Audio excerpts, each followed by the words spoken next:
among the agricultural, nomadic, and hunter peoples of the African continent, who were influenced by the conquest of the European nations. In the 19th and 20th centuries, there was one region in particular that, as a result of this colonization, witnessed a complete transformation of its way of life. A nation that continues to be talked about to this day. What we know today as South Africa, conquered and built as a modern state by the English and Dutch, but with a majority African population, black being one of the richest possessions of the British Empire, we'll see, in the midst of its controversial racial segregation policies, a man who is one of the few to enjoy an almost unanimous consensus as a figure of veneration for the good of humanity. We are talking about Rolihlahla Mandela, later known as Nelson Mandela. But how much of what is said about this figure is legend and fantasy, and how much is reality? The protagonist of a long, difficult life, he is remembered as one of the most ardent defenders of human rights and pacifism. Join us to learn about the second and final part of the extraordinary life of Nelson Mandela. This is Reynaldo José Cárdenas Carrillo Vilches speaking. This is La Nueva Enciclopedia, and for those who don't know, I remind you that we now have La Nueva Enciclopedia in English and La Nueva Enciclopedia in Portuguese. You can give us great support by joining both platforms, which you can find below, subscribing to both channels, liking the videos, leaving your comments, and watching the content, which has a lot of potential. Without further ado, let's start with today's video.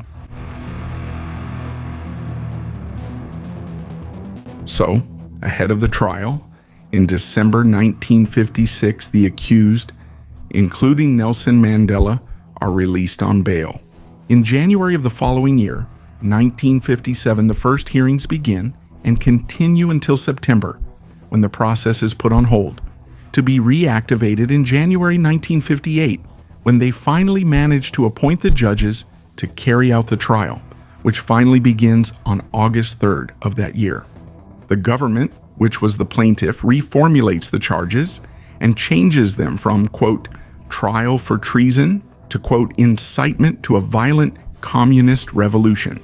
So, little by little, the court starts dismissing the cases and releases most of the accused due to lack of evidence by the end of 1959. By March 1960, while the process was still ongoing, the so-called Sharpeville Massacre took place, in which a protest by several black citizens against the mandatory pass laws ended with 69 dead when the police intervened. Mandela, as a public gesture of solidarity, burns his own pass. The Sharpeville Massacre and the tension surrounding the racial issue in South Africa delay the process even further, until finally, after 6 years of litigation, on March 21, 1961, Mandela and the remaining 29 defendants are released. Since the court is unable to prove that the African National Congress was promoting armed struggle or that it was communist, the truth is that the year 1961 will be crucial for what had until then been called the Union of South Africa. The previous year, the government, which aimed to complete the final separation of South Africa from the United Kingdom, held a referendum on whether they wanted South Africa to become an independent nation outside the British Commonwealth, which was the entity that brought together all the autonomous colonial governments of the United Kingdom to strengthen economic cooperation among them. The referendum resulted in 52% of the votes in favor of South Africa's independence, which was consolidated on May 31, 1961, when the Declaration of Independence was issued and the country left the Commonwealth. This independence of South Africa, rather than meaning a complete break with the entire British colonial past, actually represented more of a transfer of institutions that had already been de facto autonomous for some time and were dominated by the white ruling class. Descendants of Europeans in that country maintained the status quo, including the policies of apartheid, after formalizing independence. Therefore, In this new state of affairs of an independent South Africa, the African National Congress continues its egalitarian political struggle for the inclusion of the Black African community within the country's institutions. Mandela himself, who until then had stayed away from armed struggle, began to establish contact with several groups, South African guerrillas and warlords, or what was called the guerrilla group Umkhonto Wesizwe, or by its English initials MK, which eventually became the armed wing of the African National Congress Party. The MK group, inspired by the 26th of July movement of Cuban leader Fidel Castro, quickly began carrying out acts of sabotage that turned into violent bomb attacks at places like military installations, telephone centers, public areas, and highways. Nelson Mandela, who was complicit in and approved of these violent acts of unrest within the country, said that MK had no problem engaging in guerrilla warfare and terrorism. So because of this, Mandela once again became the focus of attention for the South African authorities. In February of 1962, Mandela went on a tour of several African countries to gather financial and military support for the fight against the regime. Departure in February. And he is received in countries like Egypt, Ethiopia, Tunisia, Morocco, and many others as a true political leader. His continental fame kept rising. However, by doing this, Mandela was not only representing a threat to the existing South African order, but he was already violating South African laws that prohibited him from leaving the country without permission, much less seeking support from foreign governments to intervene in South African affairs. Would this lead to his arrest?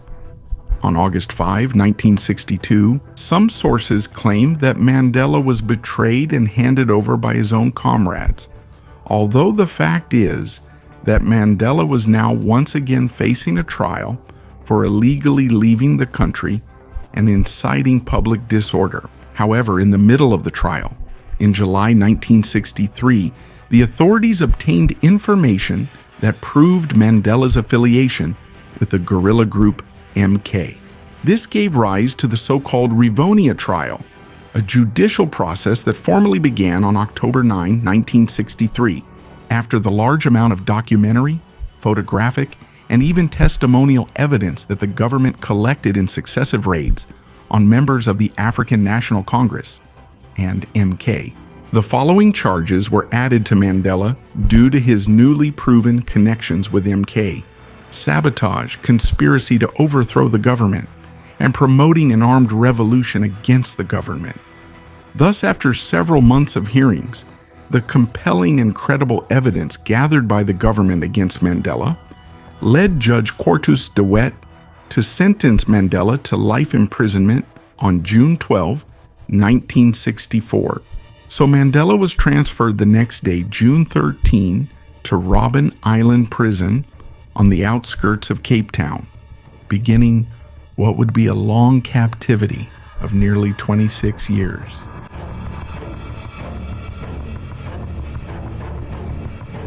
Even though the judicial process that sentenced him, known as the Rivonia trial, drew the attention of organizations like the United Nations and caused a stir in public opinion, the truth is that Mandela had given the South African government all the necessary reasons for his imprisonment, from illegally leaving the country to actively participating in a guerrilla group, considered by some to be a terrorist group that openly promoted armed struggle for regime change. Accused of this and sentenced accordingly, Mandela spent the next 26 years of his life in 3 prisons: on Robben Island from 64 to 82 in Pollsmoor, from 82 to 88, and in Victor Verster from 88.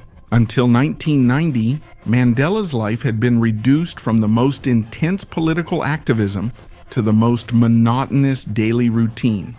On Robben Island, the prisoners had to work in a nearby limestone quarry where they chipped away incessantly during the day, under very harsh conditions and without protection. In fact, the glare from the limestone permanently damaged Mandela's eyesight, and during this period he was allowed 1 visit and 1 letter every 6 months.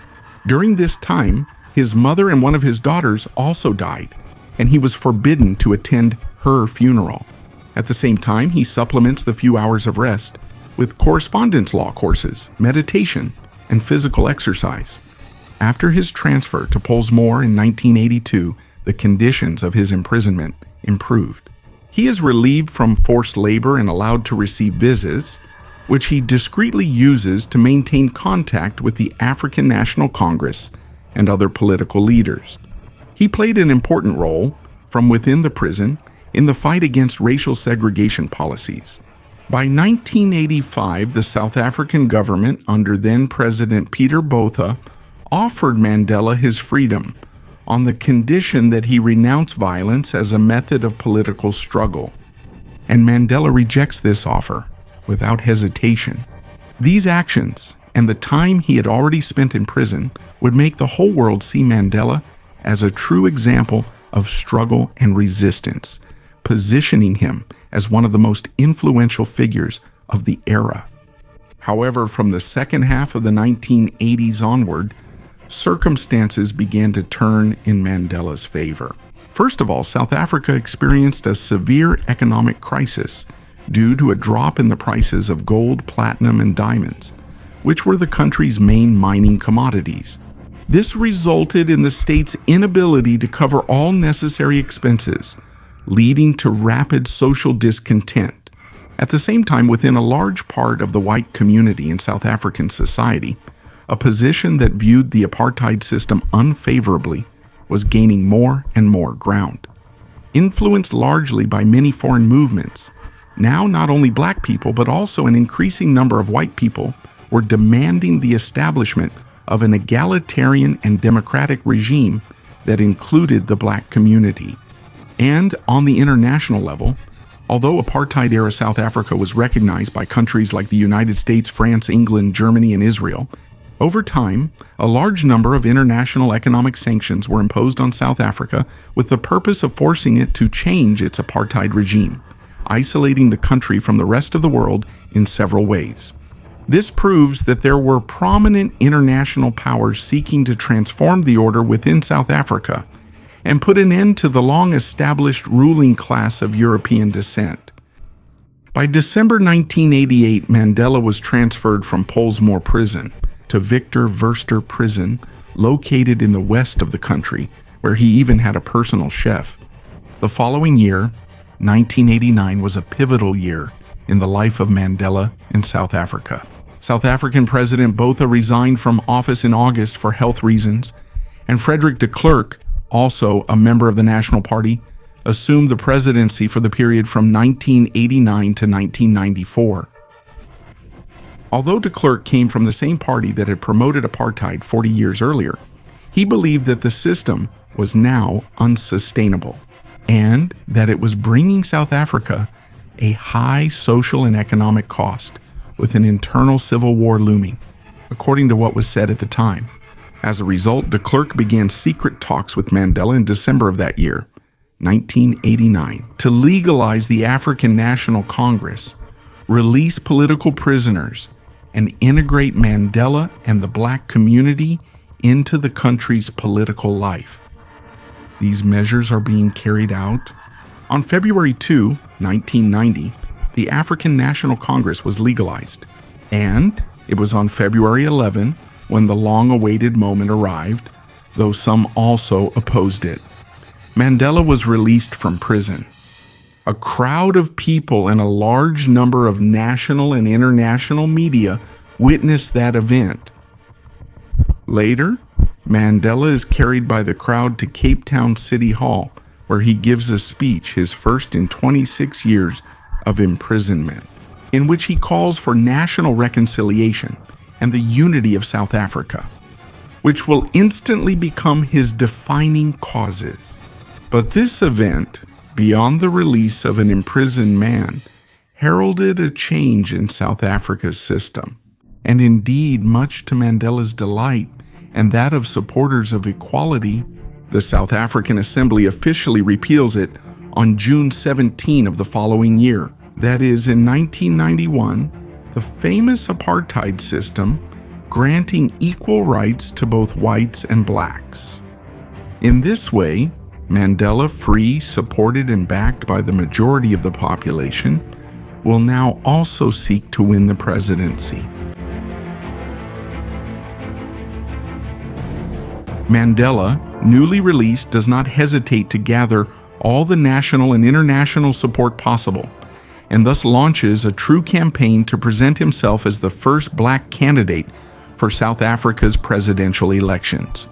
These elections would be held in 1994, and Mandela's purpose was to establish what he called majority rule, that is, democracy, which holds that it is the majority of a group, in this case, the black majority of the South African nation, who should set the rules of the game. So between 1991 and 1992, Mandela visited several African countries, such as Zambia, Zimbabwe, Namibia, Libya, and Algeria, where he was enthusiastically received by segments of the population.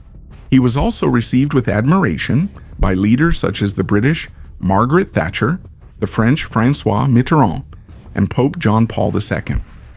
He also visited the United States, where he was warmly received by the African American community and by President George Bush Sr. And he also met Fidel Castro, whom, it is worth noting, he had always admired and defended. In May of that year, 1992, he led meetings with the de Klerk government, in which he acknowledged the excesses committed by the MK guerrilla group and ordered the separation of that organization from the African National Congress. In September, the Convention for a Democratic South Africa takes place, where Mandela and President de Klerk have tough confrontations. De Klerk denounced the violence that was still being perpetrated by the African National Congress, despite Mandela's release, and Mandela replied that de Klerk was leading an illegitimate and discredited government. These negotiations lead nowhere and led to the second convention being held in May of the following year, 1992.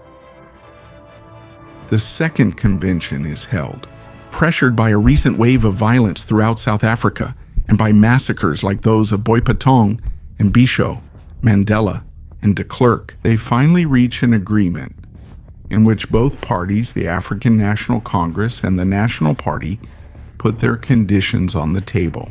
In this sense, both agree on the proclamation of an interim constitution, which will guarantee the separation of powers, the creation of a constitutional court, and the inclusion of a Bill of Rights. As in the United States, in addition, several lucrative positions in the public administration were distributed between both parties.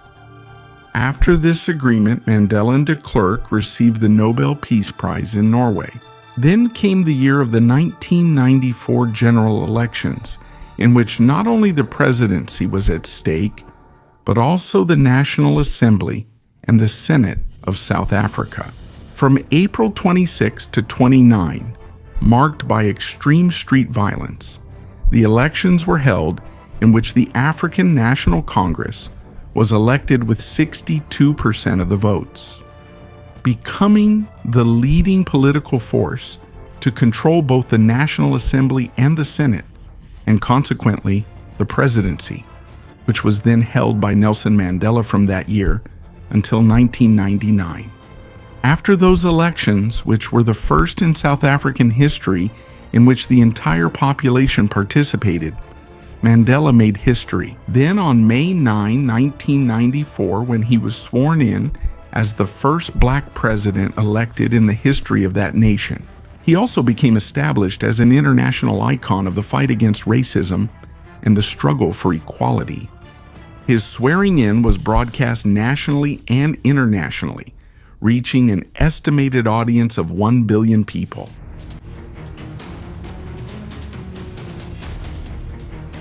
However, even though by then he appeared active and welcomed prominent figures whenever he could, the truth is that Mandela, already 76 years old and with several health issues, would not be the vigorous and energetic president that many expected.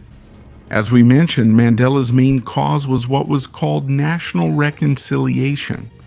In this sense, Mandela formed a coalition government that involved people from both the African National Congress and the National Party, which, it is worth remembering, was the driving force behind apartheid policies. He even went so far as to appoint de Klerk as his vice president. At the same time, Mandela created the so-called Truth and Reconciliation Commission, which evaluated and exposed the crimes committed by both the former government and the African National Congress during the time of the armed struggle. Now, despite the calls for reconciliation under Mandela's government, a wave of intense violence against the white population of South Africa quietly broke out.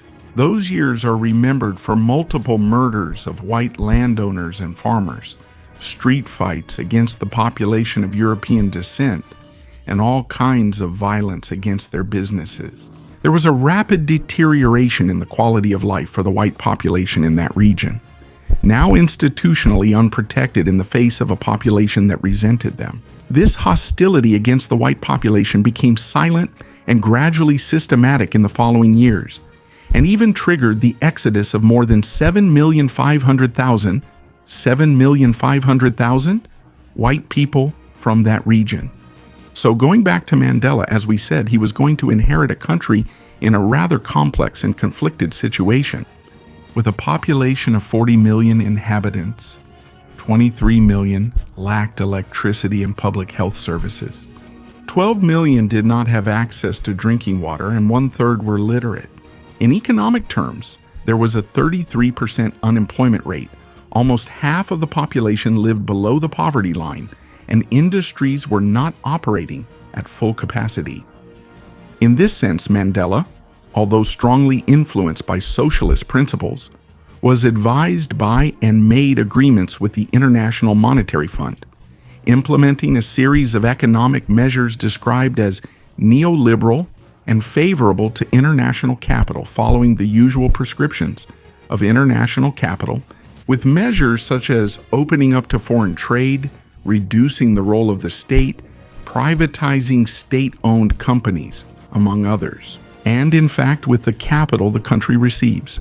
Thanks to these measures, inflation is reduced considerably. It falls from 14% to 5%, and GDP grows at an average rate of 3%. Household per capita income increases by 90% during this period of Mandela's government.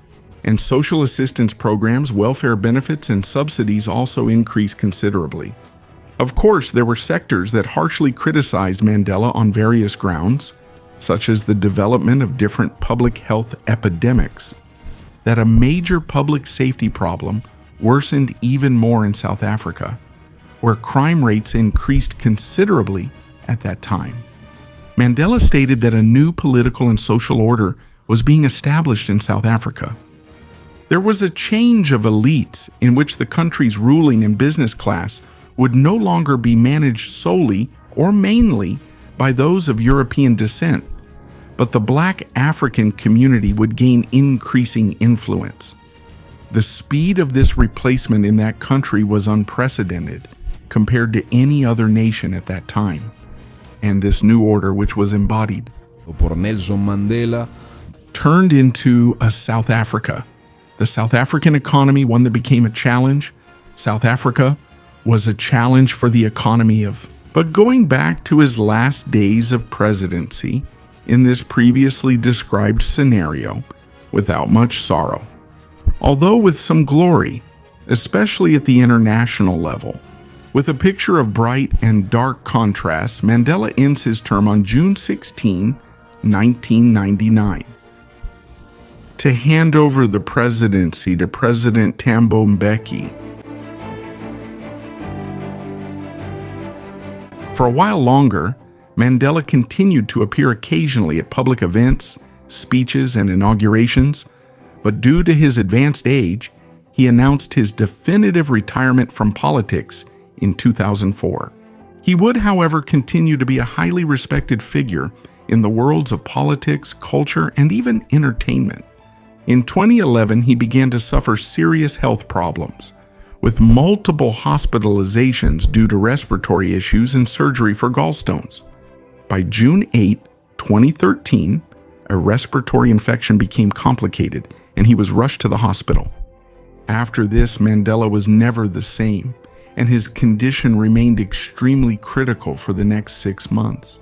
Until on the night of December 5, 2013, the president at the time, Jacob Zuma, announced to the world the passing of Nelson Mandela. President Zuma declared 10 days of mourning, and Mandela's remains were displayed at the government headquarters between December 11 and 13. Meanwhile, the funeral was finally held in a remote village called Kunu, although later his remains were moved to Mvezo, which was his birthplace. Thus ended the life of someone who has been considered by both opponents and admirers as one of the most influential icons of the 20th century. He is now remembered as a symbol of struggles for equality around the world and as an example of resistance and political struggle. Thank you all very much for watching this video. I hope you enjoyed it. And I remind you that below you can find La Nueva Encyclopedia in English and La Nueva Encyclopedia in Portuguese. Like all the videos on those channels, share them with your friends, check out the material that is truly worthwhile, and, well, subscribe to both platforms. Thank you all very much, and may God bless you. Politics. Thank you all very much for watching this video. I hope you enjoyed it. And I remind you that below you can find La Nueva Encyclopedia in English and La Nueva Encyclopedia in Portuguese.